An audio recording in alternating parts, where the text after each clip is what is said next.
Olá pessoal, tudo bem? Hoje a gente vai falar do módulo 2, né?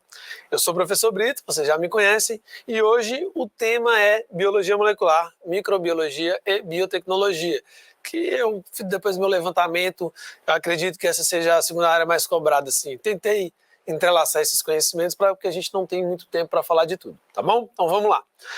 Pessoal, um tema que pode ser cobrado na prova de vocês, é um tema muito atual, inclusive o Enem, ele vem com essa função social, o que é muito interessante, né? Vocês se preparando para o vestibular, para o Enem, vocês já estão estudando temas críticos, que é quando vocês entrarem na universidade, vocês já chegam com esse conhecimento, inclusive para buscar alternativas tecnológicas. Vamos supor aí, quem fez o ensino médio agora, durante a Covid-19, e se interessou ainda mais por medicina, e você entra para a medicina com uma carga de conhecimento, graças, infelizmente, né, a pandemia que a gente viveu, a gente acabou tendo muito acesso à informação de virologia e epidemiologia, mas vamos supor que você já direcione a sua universidade a fim de trazer soluções para problemas como esse. Então, é muito interessante vocês trabalharem realmente esses temas que são transversais, né? Agora, falar sobre a Covid e epidemiologia, tem muitas questões sociais, históricas, econômicas das humanidades que podem trabalhar aqui e, fatalmente, biologia vai trabalhar, claro, matemática com análise de gráficos. Então, é um tema muito importante para vocês trabalharem, tá certo? A gente viu o planeta inteiro se mobilizou com relação ao combate a esse vírus. A gente viu figuras como a Mona Lisa sendo vestida graficamente com uma máscara, ou o próprio Cristo Redentor, né? E aí, no avanço, no decorrer das pesquisas, a ciência trouxe esse avanço tecnológico que é incrível, que a gente conhece com o nome de vacina. É uma tecnologia absurdamente incrível no sentido de preservar a vida, pessoal. Por favor, leiam mais, estudem mais sobre vacinas. Vacinas salvam vidas. Isso aqui foi provavelmente a tecnologia mais importante do século XX, tá? É o advento da vacina. Beleza? Então, chega aqui a charge, né? O vírus querendo assustar a pessoa já abre o peito aqui. Então, ao invés do símbolo do Superman, ela tem a vacina, foi vacinada. Esse vírus, se ele fizer alguma coisa com ela, é só uma doença leve. Então, as pessoas que foram vacinadas podem, sim, contrair a doença, mas elas não vão mais ter as consequências graves da doença, né? Então a vacinação, ela, além de salvar a vida, ela reduz os impactos das doenças. É exatamente dessa forma que ela trabalha. Então vamos lá. Um dado aqui que a gente poderia, por exemplo, trazer para a prova. Eu trouxe aqui lá do site do Ministério da Saúde, né, do covid.saude.gov.br, os casos que foram relatados a cada semana epidemiológica. Então a gente vê no começo foram alguns casos, aí foi diminuindo, de repente teve um boom, né? E aí teve uma outra queda na transmissão e novamente teve um segundo pico, um segundo aumento de curva.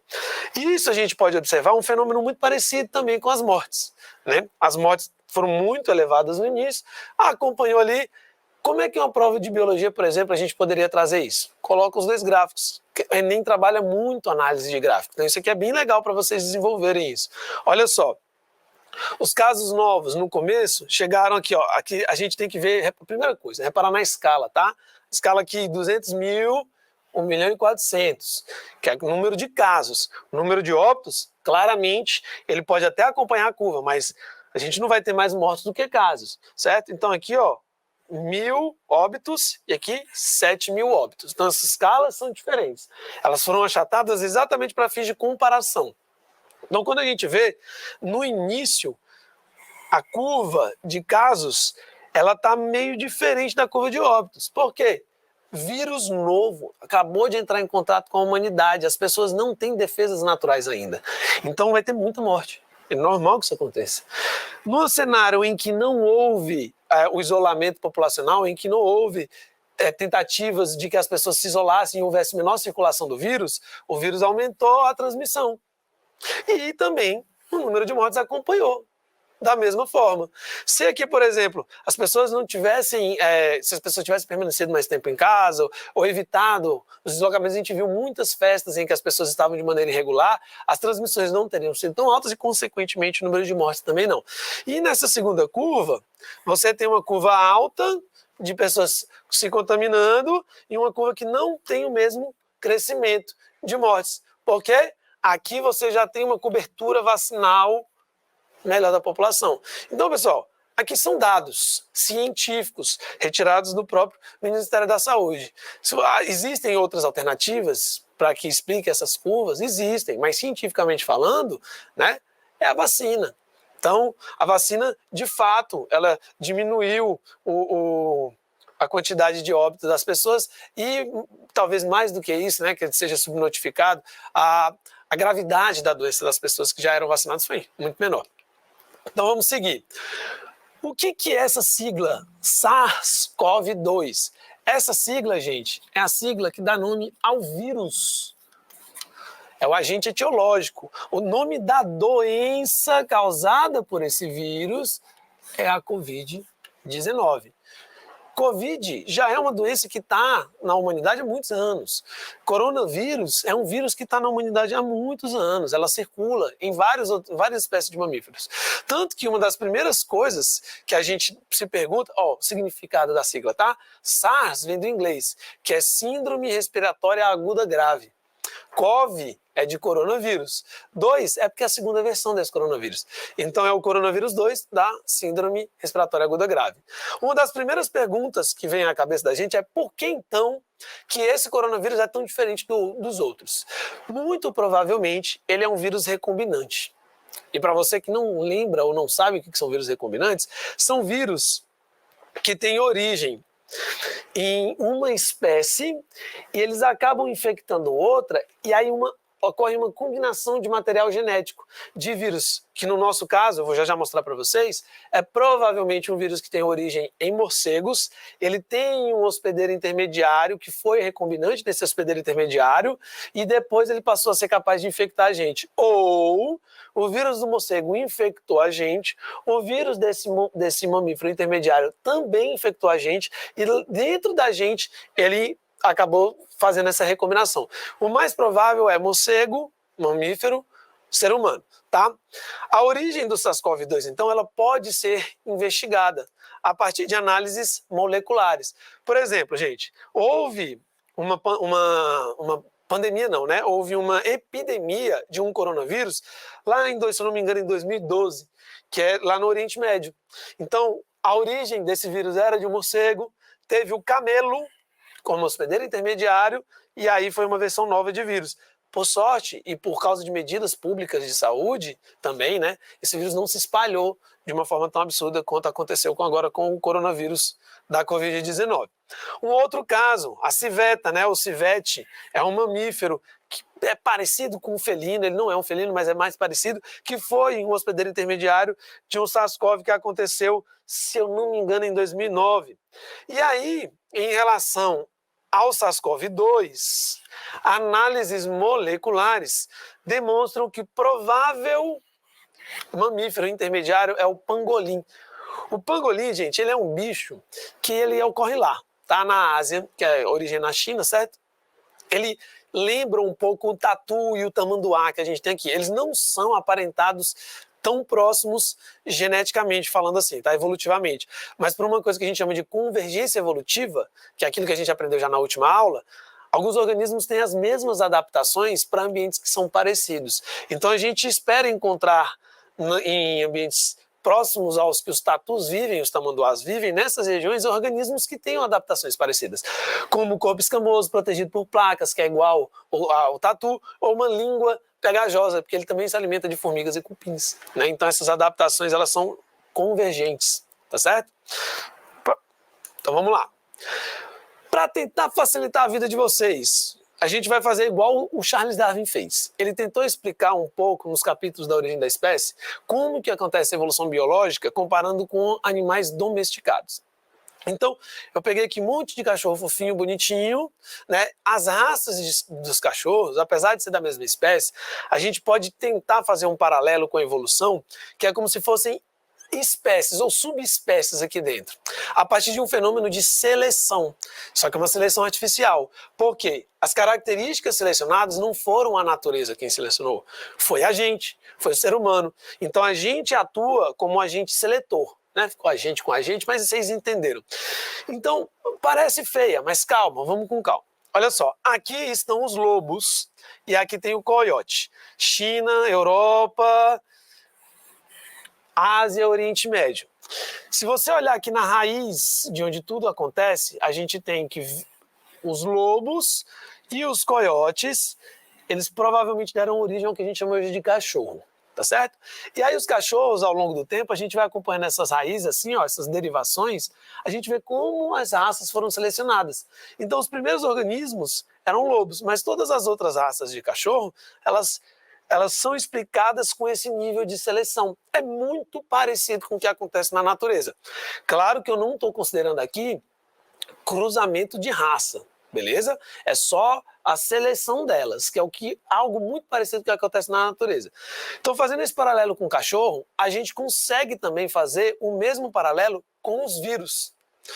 No caso, a gente não vai comparar só as estruturas. Vamos lá, o cachorro a gente compara focinho, tamanho do corpo, altura, peso e tal. Nos vírus, a gente pode usar os aminoácidos das proteínas. Então, a gente compara a sequência desses aminoácidos. O que é igual, vocês estão vendo que está da mesma cor. O que é diferente está com cor diferente. E aí, por similaridade, a gente vai botando quem é mais perto um do outro, a gente consegue produzir essas árvores evolutivas. Ó. Então, o que vai explicar o SARS-CoV-2 aqui, que tem origem com vírus de pangolim, vírus humano. Então, esse rastreamento das proteínas que tem em vírus de pangolim, em vírus de morcego, em vírus de humano, faz com que a gente consiga explicar o surgimento desses diferentes vírus. Ó, aquele que eu falei para vocês da civeta, em 2003, em 2012 no Oriente Médio, e agora em 2019, que foi quando começou lá na China, a Covid-19. Então, a partir dessa comparação dessas sequências, a gente vai determinar o grau de parentesco. E é assim que a gente faz o sequenciamento de DNA também para fazer essas comparações. Então você aí que está se perguntando, tá, beleza, Brito, eu entendi que existe como você fazer a sequência dos aminoácidos e a sequência do DNA, mas para fazer essas árvores filogenéticas, essas árvores de parentesco, qual é a utilidade disso para mim na minha vida prática? Galera, além do Enem, tá, que vocês precisam lembrar, o dogma central da biologia molecular, ele trabalha exatamente uma das coisas mais importantes que a gente tem para o nosso dia a dia em conhecer a sequência de DNA. Então eu trouxe um exemplo aqui para vocês. O dogma central, ele tá, dá um pause aí no seu vídeo se você puder, dá uma olhadinha boa nessa imagem que ela tá muito clara, tá muito descritiva. Vamos lá. Você tem o DNA. O DNA é a molécula que tem todas as informações, é um manual de instruções. Só que o DNA ele fica no núcleo da célula. E o núcleo da célula é exatamente a região onde está acumulada todas aquelas informações importantes para como a célula vai funcionar. Essa informação ela é utilizada para produzir as proteínas. Só que veja bem o problema. O ribossomo ele está no citoplasma da célula. Ele não está no núcleo. Então, como é que o ribossomo, que é quem faz as proteínas, que você vai se lembrar, né? O ribossomo é quem faz a proteína. Como é que o ribossomo tem acesso a essa informação que está lá dentro do núcleo? A gente vai fazer um paralelo, galera. Vamos supor que tem um livro de instruções dentro de uma sala, numa biblioteca. Sabe aqueles livros base de biblioteca que não podem sair? Você vai pegar aquele livro e vai copiar a informação para poder levar uma folha para fora da biblioteca e passar para quem vai construir. Certo? É mais ou menos assim que acontece na célula. A gente tem o DNA, e aí existe uma molécula que copia essa informação do DNA em numa outra folha de papel, que a gente vai chamar de RNA mensageiro. Gente, o RNA mensageiro, ele é a própria mensagem. Vejam só, no DNA, a fita codificadora, que é essa ATGCCT, ela vai abrir. E essa outra fita, a gente vai chamar ela de fita molde. A partir dessa fita molde, a gente faz o RNA. Então, se aqui é T, não encaixa com A, o RNA tem que ter um A. Se aqui é o A que encaixa com T, o RNA ele não vai ter um T. Ele tem um U. Lembra que a timina ela é exclusiva do DNA e a uracila do RNA. Então, essa sequenciazinha aqui, ela é idêntica à da fita codificadora, somente trocando o T por U. E é exatamente essa sequência aqui, que vai determinar a sequência dos aminoácidos na proteína. Então essa informação que estava lá no núcleo, ela vai ser transmitida para o ribossomo que está lá fora do núcleo, então o ribossomo está aqui, a partir de uma mensagem. Essa mensagem é o RNA mensageiro. Aí o ribossomo lê essa mensagem, pede para o RNA transportador trazer o aminoácido respectivo e ele vai encaixando. Então, na medida em que os aminoácidos vão sendo encaixados um no outro, né, pela ligação peptídica, você tem um peptídeo. E isso aqui, se tiver uma função, a gente chama de proteína. Então, recomendo dar uma olhadinha, uma estudadazinha nesse modelo aqui, porque esse aqui vai te ajudar em genética e em fisiologia. Beleza? Não é só aqui que esse conteúdo é importante. Coisas que vocês precisam levar para a prova, que é para responder aquelas questões simples, rápidas, de maneira muito eficiente, para você não perder tempo. O DNA, fita dupla, ele tem como açúcar a desoxirribose, inclusive é por isso que o nome dele é DNA, por causa desse açúcar, e a timina é a base nitrogenada exclusiva dele. Brito, mas eu já li que tem DNA com uracila. É possível, gente, as exceções elas são possíveis, mas vamos pegar na regra, né, que é o que cai na prova. Então aprendam isso. Se o DNA sim, esses são pontos importantes que você vai ter como forma de diferenciar o DNA do RNA. O RNA já não é fita dupla, é fita simples. Ó. Vocês estão vendo que tem duas, aqui só tem uma. O açúcar do RNA não é a desoxirribose, é o RNA, ele tem a ribose.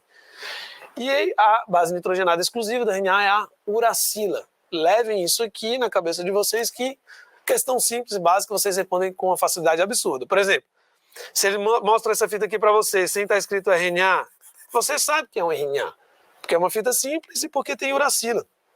Então essas informações são importantes, são suficientes, não precisava ter aqui, beleza?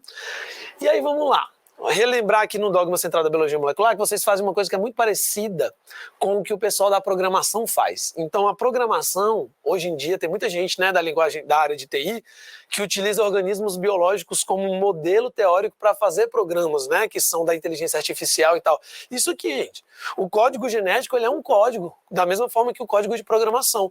Então a gente tem aqui ó, a sequência do DNA ATG. Vamos supor que isso aqui é o gene codificador. Então na fita complementar, a gente tem essa sequência aqui, ó.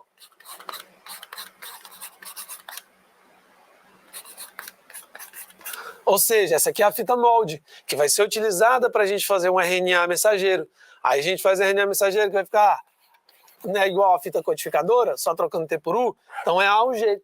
Aí a gente vem na tabela de códons para saber qual é o A ou G. Ó, letra A, letra U, letra U, perdão, pessoal. Letra U. Enfim, vocês estão vendo aqui, ó. É a metionina. Então, esse primeiro aminoácido aqui, que vai ser encaixado, vai ser a metionina. Então, beleza. A primeira é a metionina, né? E a segunda, TAT. Quem é que encaixa com A, né? O T, só que lá no RNA mensageiro a gente tem U. A gente vai botar, U, A, U. Vamos pegar aqui, ó. U, A e U. Tirosina. Então, o segundo aminoácido aqui é a tirosina. ACT, como é que vai ficar no RNA mensageiro? ACU. Vamos pegar o ACU. ACU. Treonina. Então, é o terceiro aminoácido. E, por fim, TAA, que vai ficar no RNA mensageiro, UAA. O AA, pessoal, se vocês olharem aqui, ó, o U está aqui, o A está aqui, o AA, vocês vão ver nas tabelas como código de parada ou código de terminação. Ou seja, vocês não vão colocar aqui, ó, nenhum aminoácido, porque é exatamente isso que acontece. O códon de parada não tem o aminoácido respectivo. É por isso que o ribossomo para ali. Então, o peptídeo, ele vai ser só isso aqui, para fins didáticos, tá beleza? Só que, galera, existe também na internet aí uma outra forma de ler, que é direto no DNA. Vai que na prova de vocês aparece essa forma aqui, ó. Aí você já vai direto na ATG, que não precisa fazer RNA mensageiro. Então, ó, ATG, metionina. TAT, TAT, tirosina. dá o mesmo resultado. São só formas diferentes de fazê-lo, tá bom? Então vamos para um item da prova, questão 130 do Enem de 2021 da primeira aplicação. A sequência de nucleotídeos do RNA mensageiro presentes em um gene de um fungo, constituída de 7 códons, está escrita a seguir. Então aqui é o RNA mensageiro. Tem só uma fita, então a gente já saiu do DNA, já está na segunda fase. RNA mensageiro. Pesquisadores submeteram a sequência a mutações independentes. E a gente sabe que os códons UAG e UAA são terminais, ou seja, indicam a interrupção da tradução. Qual mutação vai produzir a menor proteína? Ou seja, gente, quando ele quer saber a menor proteína, qual dessas mutações vai aparecer UAG ou UAA primeiro? É só isso que ele está perguntando. Então vamos pegar. Eu peguei aqui os itens, tá? E só o enunciado para facilitar. Deleção de guanina no códon 3. Se eu deletar a guanina aqui no códon 3, ele vai ficar assim, ó.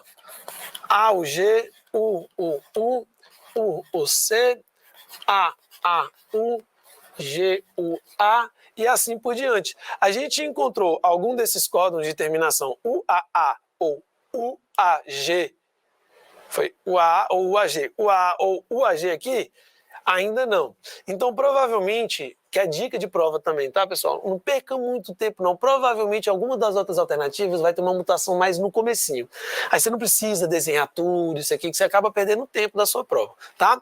Substituição de C por U no códon 4. Então, vamos pegar o códon 4, troca o C por U. Vai ficar como? A, U, G, U, G, U e U, A. Ó.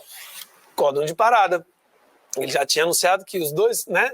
Vamos voltar só no enunciado para vocês verem. Ele fala só de dois, tá? A gente sabe que estão 3, mas no enunciado ele está falando desses dois. UAG e UAA. Então ele quer UAG e UAA. São esses dois códons aqui que ele ofereceu. Essa tabela eu que estou colocando, beleza? Na prova não tinha. Substituição de G por C no códon 6. Vamos lá no C. G por C vai ficar ACU. Vai mudar alguma coisa aqui? Só vai mudar o A. Vai ficar ACU. Então, não vamos perder tempo. Não precisa. Para quê? Substituição de A por G no códon 7. Se eu trocar o A por um G, vai ficar UGG. É o UGG que a gente está procurando? Não é o UGG. Não vamos perder tempo, galera, tá? Deleção nos 2 primeiros nucleotídeos do códon 5. Olha só. Se a gente já tem na letra B uma alteração no códon 4, que é responsável por parar a tradução, a gente nem precisaria ir para o códon 5, porque essa já vai ser mais curta. Mas se fizer no códon 5, se tiver uma paralisação, vai ser lá no 5. Vocês concordam comigo que não tem como ter uma proteína mais curta do que a da alternativa B? Então, gente, dica para vocês, tá? De prova, de como usar o tempo de vocês. No Enem isso é muito importante. Quando vocês virem que vocês vão ter muito trabalho para ficar testando cada uma das alternativas, procurem aquela que provavelmente vai te dar a resposta mais rápida e depois você compara com as outras. Então eu deveria ter vindo aqui do 3 para o 4 mesmo, na ordem. O 3 é o primeiro, o 4 é o segundo, mas se essas alternativas estivessem invertidas, eu provavelmente começaria pelo que tem alteração nos primeiros códons. Beleza? Vamos lá para a próxima. Pessoal, pensando nisso e nessas comparações, tanto de DNA como de proteínas, existe um sistema que classifica os seres vivos. Ele é o sistema de Baltimore.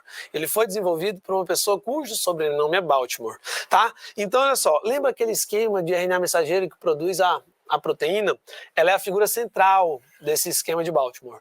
E aí você tem 7 tipos de vírus. A gente não vai ficar aqui, porque esse aqui é um conteúdo de ensino superior, mas eu quero chamar a atenção para um grupo específico, que é o grupo que ele tem RNA de material genético, mas antes de ele contaminar a célula de fato, quer dizer, dele contaminar não, dele se multiplicar na célula, ele vai ter uma proteína que transforma o RNA dele em DNA.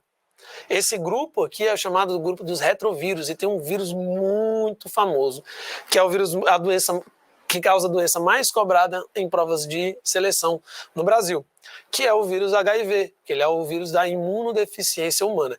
Ele é um vírus que é um vírus completinho, sabe? Ele é um vírus de RNA completinho. Por quê?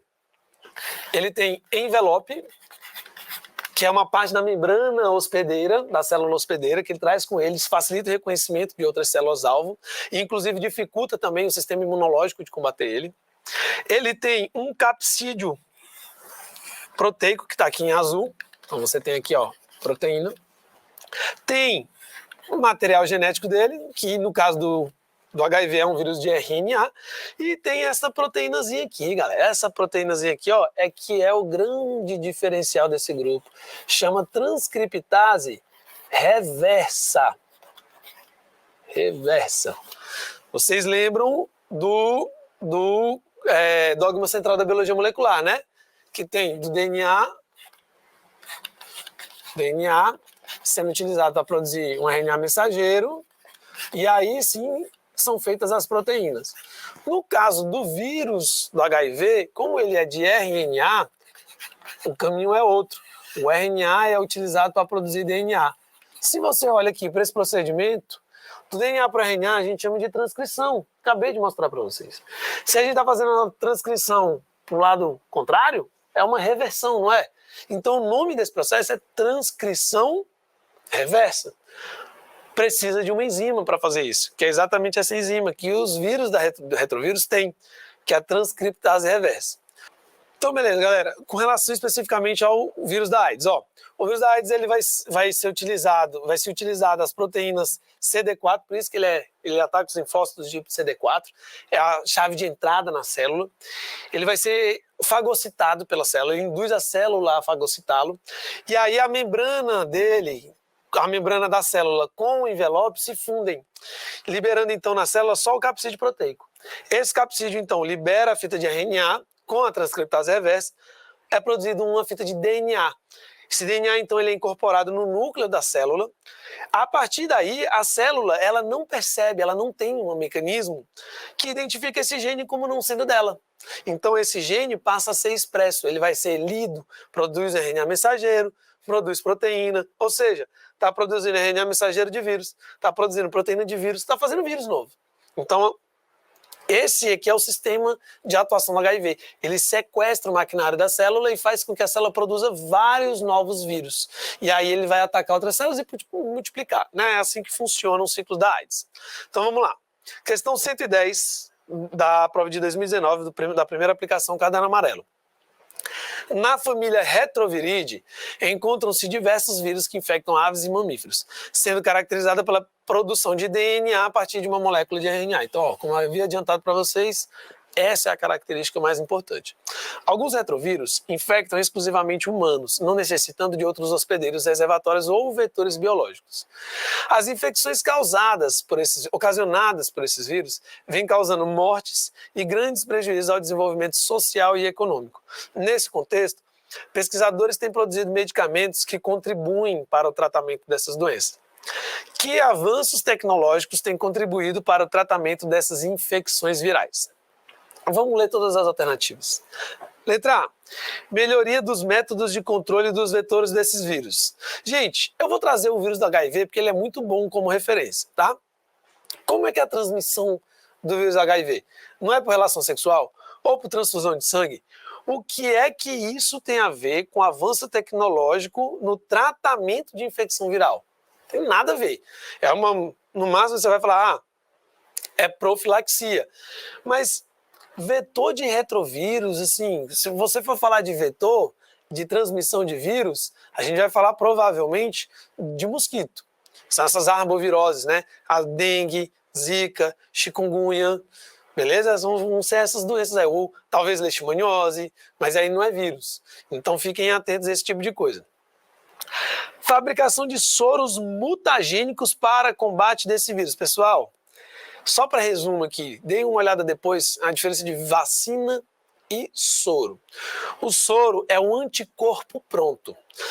Se você pega um anticorpo mutagênico, o que isso significa? O anticorpo ele encaixa perfeitamente na molécula que ele, que ele precisa selecionar. É o modelo da chave da fechadura. Então o anticorpo ele vai identificar a molécula específica dele. Aí ele identifica e sinaliza, pessoal, a gente tem um invasor. Vamos destruir essa célula aqui, porque essa célula tem uma proteína que não é nossa.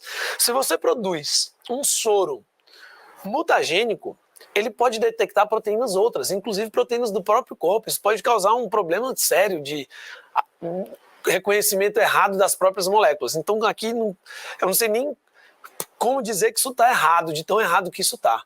Beleza? Letra C. Investimento de indústria e equipamentos de proteção individual. Galera, você vai fazer aqui, no máximo, profilaxia. Isso não vai combater, isso não vai ser usado em tratamento. Tem nada a ver. Beleza? Letra D. Produção de vacinas que evitam a infecção das células hospedeiras. Olha aí. Se você for parar para pensar, isso pode ser utilizado em algum nível para evitar a infecção, uma vacina? Pode. Mas para vírus, ainda mais para retrovírus, que é o vírus que de RNA vai para DNA, então aqui já tem muita mutação. Aí depois do DNA ele ainda é utilizado para fazer RNA mensageiro, que nesse caso a célula também ela já não tem um controle tão bom, porque você está falando de um gene viral. Então você tem uma probabilidade de efeitos mutantes acontecerem nesse meio do caminho que é muito alto. Então os vírus eles mudam, aí as vacinas se elas não acompanharem, já era. É o que acontece com a gripe, né? Todo ano a gente não tem uma campanha de vacinação. Então, a vacinação que está sendo feita esse ano, pessoal, é com o vírus do ano passado.